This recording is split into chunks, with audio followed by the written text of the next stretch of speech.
Let's start with the first one. False. How confident are you? I am 100% confident that that is a false claim. The answer is true. Here's the claim. This one is about prescription whiskey. False. 100% false. Confidence level 10. Wow.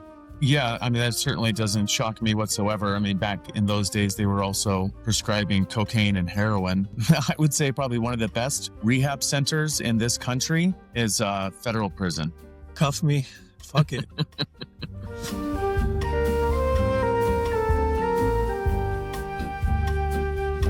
True or false? I wonder if you can get any of these 10 claims right.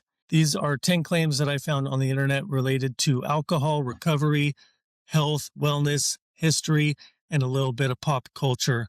Here's how it's going to go. I'm going to read the claim, and you're going to answer true or false. And I want you to give a confidence score from 1 to 10 on how confident you are that it's true or false. And then we'll kind of explain it, and then I'll reveal the answer, and we can go from there. All right. Lay it on me. Let's start with the first one.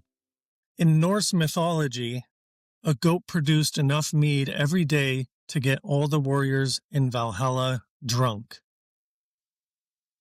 False. How confident are you? I guess it's mythology, but we'll just stick with it. I am 100% confident that that is a false claim. All right. And also for the viewers, I want you to play along too. I am keeping score for Daniel, and we'll give the final score at the end, but you can go ahead and play along too. So Daniel says false. The answer is true. Okay. There's a bit of text in Norse mythology called Prose Edda, and it says that the goat Heidarun produced enough mead each day to fill a large container, enough for all the champions in Valhalla to drink and get drunk. Okay, well, bombed the first one. I thought you'd like that one because it's about Vikings. Yeah, Vikings and mead. I used to make mead. I used to teach a class called How to Make Mead Like a Viking, but I wasn't really familiar with Norse mythology, so. Yeah, all right. Well, let's go on to the next one. This one is country music versus rap. In a study of 720 popular songs from 2009 through 2011, country songs were more likely than rap, hip-hop, and R&B songs to contain alcoholic references. True. Daniel answers true. Yeah, How confident true. are you? 6 out of 10. I don't really listen to either genre. What's the truth?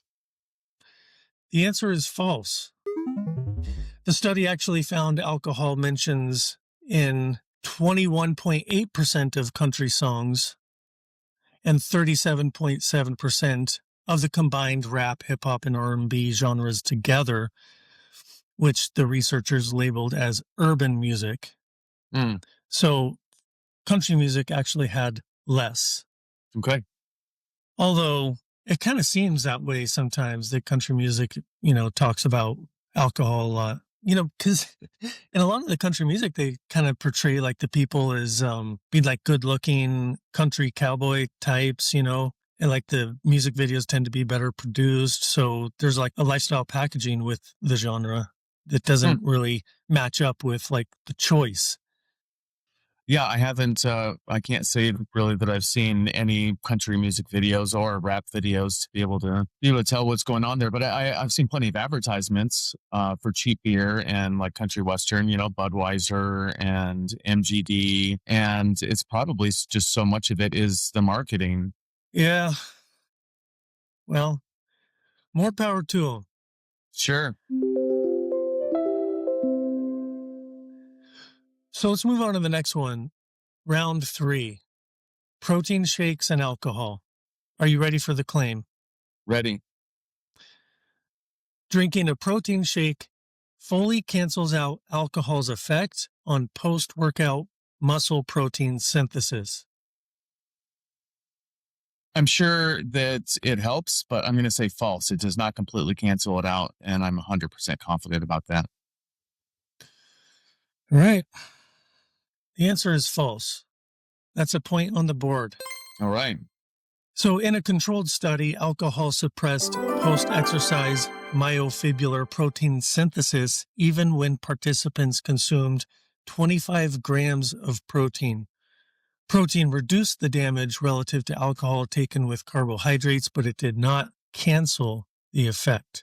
Yeah, absolutely. The physical effects of alcohol on the body are so deleterious that there's no way that just a simple protein shake or multivitamin are going to completely offset the effects of alcohol, which of course reminds me back in our Portland days when you called us Portland's premier up and coming raw food alcoholics, where, it'd be like green smoothies and like super expensive, high quality green smoothies and cacao smoothies during the day, and then cases of cheap beer at night.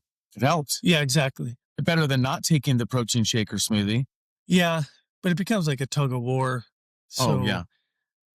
Yeah, I wonder if there's anything out there that you could take like a protein shake, something out there that would, as a quick fix, completely eliminate effects of alcohol. People have been searching for a hangover cure for centuries.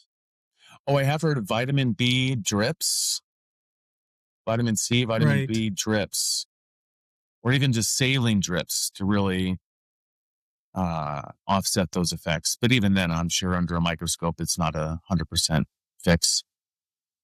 Yeah, well, it seems those are pretty inaccessible. I mean, those are like medical interventions. Yeah. It's not something you can do at home every day. I mean, things that have really reduced for me is actually bouncing on a rebounder for like 5 minutes, like really pretty much eliminates like the headache associated with hangovers. Doesn't cancel out the effects. No, doesn't make continued drinking on a daily basis in excess worth it. So let's move on to round 4 then. All right, round 4. The claim is that some traditional South American corn beer was made using corn that people chewed and spit out before fermentation. That is true. 100% confident. All right. Well, the answer is indeed true. That's a point on the board for you.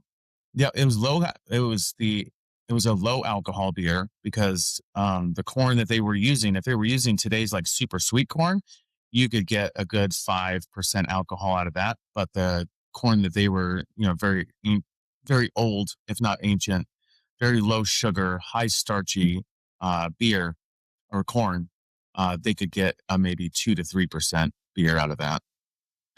Which is not bad. That's a nice little buzz.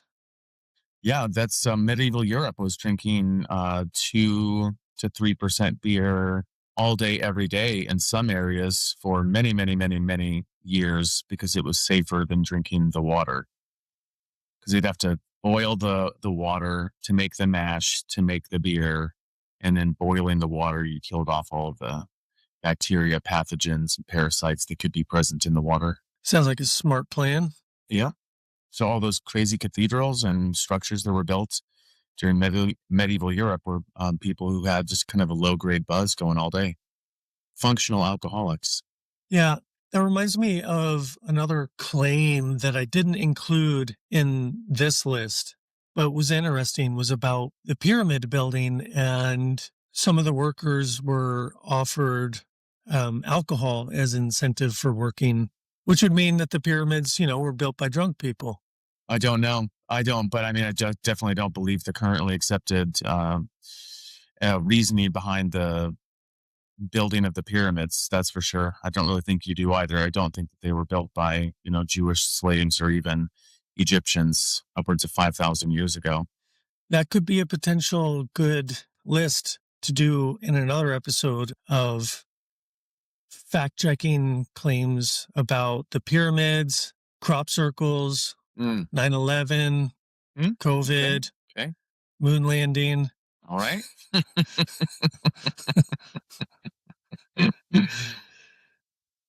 Just coming out for all the big ones. Yeah, that'd be fun. True or false? 9/11 was an inside job. We'll save that one. Yeah.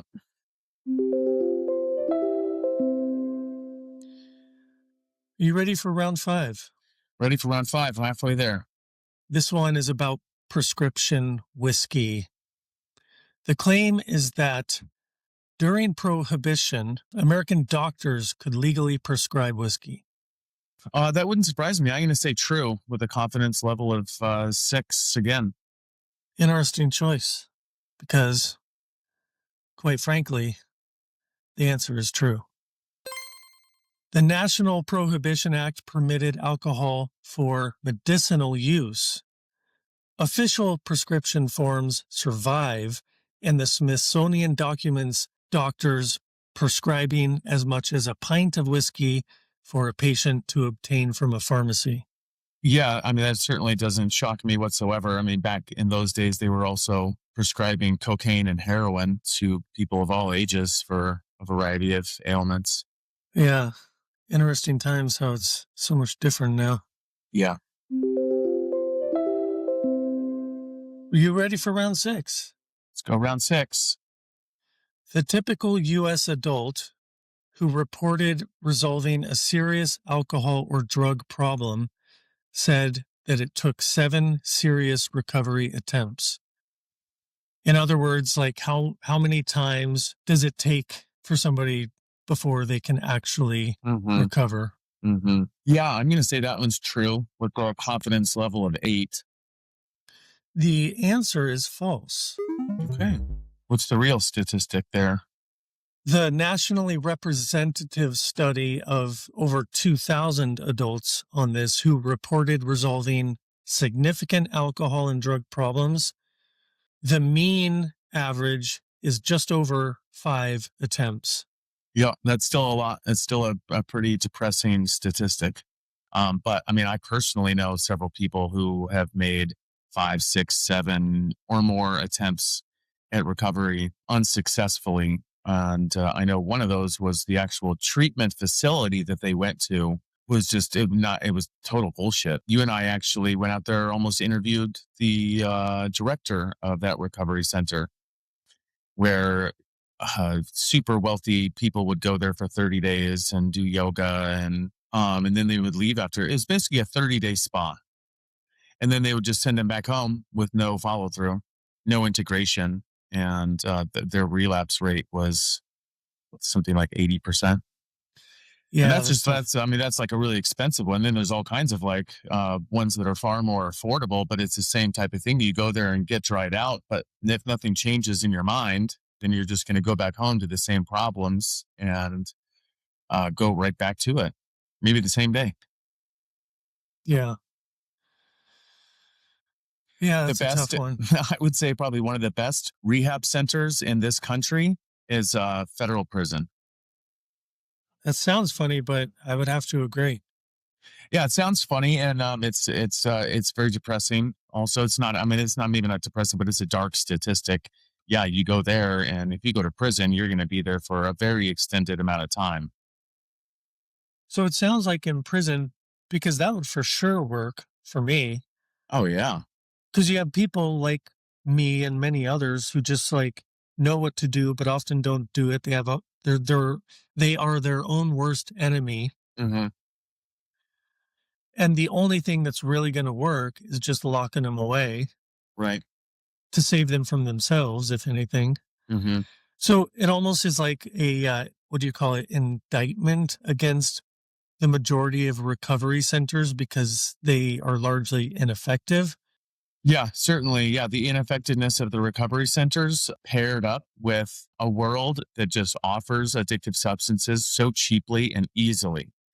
Again, I think ideally, like traveling to Norway and committing some kind of heinous crime out there and getting sent to a Norwegian prison might be really cool because they have cool actual rehabilitative programs like meditation, yoga, different modalities like that, because they're actually trying to rehabilitate people as opposed to the American federal and private prison system, which is just trying to get as many people in there as possible to make the most amount of money. That's fucked up. But I remember sometimes drinking with you and just by myself as well, and just being completely aware that I was already in the prison of my own mind. I was already in the prison of my own addiction. And there were some times I was never gonna do anything to get myself into prison, but the thought occurred to me like, send me away for like 6 months. I don't have to work. I'm getting fed every day and I'm not drinking. There's absolutely no way for me to drink. There were many times when I was like, that sounds a lot more relaxing than the prison of my own making. Such a tough situation to be in. You remember what you said when you got pulled over on the Oregon coast many years ago when you were very drunk and driving? It was really stupid, as all DUIs are. Me and some people were hanging out at a bar in Portland and we were drinking one night. It was dark. I got like all wild and crazy, and the conversation was steering towards like, what kind of stuff are you so crazy that you would do? And I just like said, I'll go camping right now on the coast. Fuck it. I didn't have a car, but my girlfriend at the time, she had a car and she was just kind of along for the ride. She enjoyed the drinking with us socially. And so she was just like, yeah, whatever. So I drove her car. We were already drunk. We got a 6-pack along the way, and we were on the coast and the lights were behind. And when she came up, I really couldn't hide anything. I mean, clearly I was drunk. I don't think there was any way around that. So she pulled me over and I was so tired because it was late, like we still had to go like to a campsite and set up the Right. tent and stuff. And that was a lot of work. And like, I didn't want to do that. And so I was tired. I said, yeah, just, cuff me, book me, take me in. Well, are you ready for Let's move on to number 7. round 7? All right. Here's the claim. Across studies of song lyrics and music videos, about 1 in 4 contain an alcohol reference. Across all music genres, Yes. I'm going to say false on that one with the confidence level of 4 there. Your answer is false. The real answer, I regret to inform you, is true. Okay. So a 2024 systematic review and meta-analysis included 23 studies covering 12,224 songs. Its pooled estimates were overall 24% include an alcohol reference. Lyrics-only songs are 22%. Music video visuals are 25%. That's 1 in 4. And studies combining lyrics and visuals in music videos is 29%, almost 30. What year was that study done? Do you have that information super handy? I'm curious because I have also 2 years ago. 2 years ago, because I've also heard that like the youngest generations now are actually showing less of a propensity to drink. Sales of alcohol have gone way down amongst the youngest generations. So, of course, that doesn't include our generations. But what does it say? What does it say about a culture that the alcohol references and the promotion, typically, I'm guessing, of alcohol is just so widespread? It doesn't say anything good about a culture. Yeah, it's crazy. I agree with you. I did see some studies actually a couple months ago about the trend downwards in younger people today over the last 10 years in drinking. So it seems like statistically and factually, a lot of younger people are less interested in the drinking culture, which is great news. What is interesting, I think, here is the contrast in so many popular songs in a study just done 2 years ago that alcohol is referenced 1 in 4 songs. So I wonder if it's like some sort of desperate attempt by the people behind the music marketing to like, they're being pressured by corporations and whoever has got the money, like alcohol companies, to sponsor and put in there.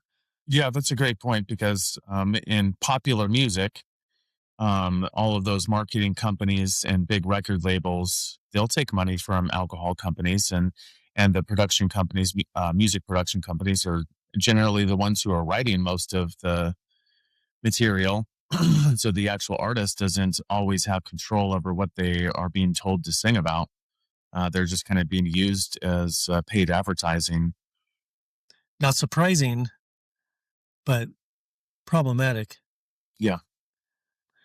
It wouldn't be so bad if alcohol was mentioned like in a realistic way too, but the way it's always mentioned is in a polished, slick way. Like alcohol, they get models, oh, it's so cool. You'll be cool if you drink. You'll be so sexy. But what happens when you drink habitually? You get hooked and you do it for years, and it leads to broken relationships, anxiety, obesity, death. Like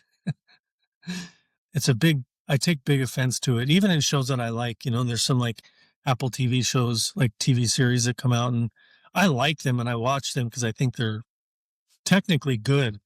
Like the script writing and the plot and the story and the color grading, and just as a cinematic approach, I like them. But I really am offended by, there's one in particular. It's called Your Friends and Neighbors. Mm-hmm. Like, I think it's really good and I like the actors and all this, but they are just drinking out of control in every episode. What is irresponsible? I think it's irresponsible for them to just because drinking doesn't have to be a part of the script and the visuals. They could create the show without it being so central. But anyway, so I think that's pretty lame. Yeah. Well, let's move on to round 8. All right. This one is about coffee withdrawal. Here's the claim. Stopping a daily caffeine intake of 1 cup of coffee, or about 100 milligrams, can produce an officially recognized withdrawal syndrome. True. Confidence level 10. Well, the answer is true. Indeed, you are correct. Why do you say that? I've just read a lot of research on coffee and how caffeine affects all of our systems, how it integrates into our systems, and how it affects the brain, and how regular usage, even if it's just like 1 cup a day, how it's affecting the physiology of the brain. And that when that is removed, to see what happens, because the effects of caffeine become normalized, particularly in the brain, and the brain begins habituating towards the caffeine content of the brain. And then when that's removed, getting back to a normal baseline creates some of those withdrawal effects. Just 1 cup of coffee a day, it's not going to be, effects won't be that much. But if you're having like 4 to 6 cups a day, then the effects could be quite significant. Yeah, I drink a little bit of coffee now, but I actually quit for 3 weeks. I was having like 3 cups of coffee a day, but then I just wanted to stop, and so I stopped. I just didn't, and I didn't have like a replacement or anything. I didn't have any negative effects myself, but some people do, like Tracy. She has about 2 cups a day, and if she stops, if she doesn't have a cup, she gets irritable, she gets a headache, and clear withdrawal symptoms. Yeah. It's kind of crazy how that works. Yeah, I don't. I'll go days without drinking coffee occasionally. I usually have still every day between 4 to 8 cups of coffee. But I actually, like yesterday, I didn't wake up and have any coffee. And I just found myself in this like pleasantly kind of like dreamy state. And it felt really nice, but had some coffee at work because it's like, okay, it's time to move a little faster. Yeah, it is effective in that and getting somebody kind of ramped up a little bit. Yeah.